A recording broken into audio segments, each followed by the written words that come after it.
আসসালামু আলাইকুম। Welcome to কারকাবু by দিনা। আজকে আপনাদের সাথে শেয়ার করব ফুলকপির ফুলুরি বা বড়া যেটাই বলেন। তো ফুলকপির এই ফুলুরি বানানোর জন্য লাগবে চালের গুঁড়ো, আটা, স্বাদমতো লবণ, হলুদ গুঁড়ো, মরিচ গুঁড়ো, জিরে গুঁড়ো। বেশি কিছু লাগবে না। আর আমি যেহেতু আমার নানু বাসায় আছি তাই এই রেসিপিগুলো আমার মামির হাতের। এটা আমার মামি বানিয়েছেন।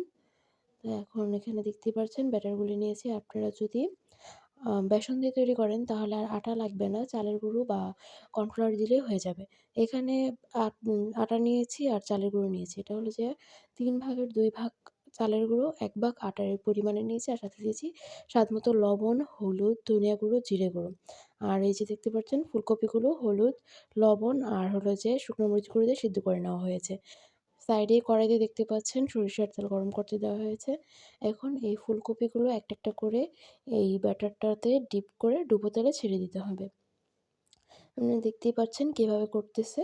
আর যত বড়, বড় কোষ করে ফুলকপিগুলো কাটবেন তত খেতে মজা হবে। যেহেতু ভাপ দেওয়ার পর এগুলো অনেকটা চুপসে যায়।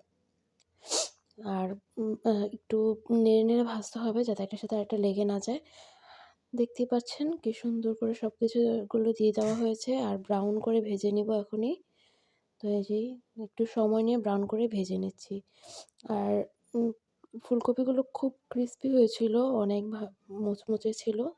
আপনাদের সাথে সাউন্ড শেয়ার করলাম। আপনারা অবশ্যই দেখে নিন কি একটা ঝনঝন শব্দ হচ্ছে ক্রিস্পিনেসে। তো সবাই ট্রাই করে অবশ্যই জানাবেন। শীতের দিনে ফুলকপির এই ফুলুরি, বাঁধাকপির পাকোড়া এগুলোই অনেক মজাদার হয়। সবাইকে অনেক, অনেক ধন্যবাদ। আমার চ্যানেলের পাশে থাকবেন, আমাদের জন্য দোয়া করবেন। আর রিসেন্টলি ব্লগ দিতে পারবো না। Thanks for watching.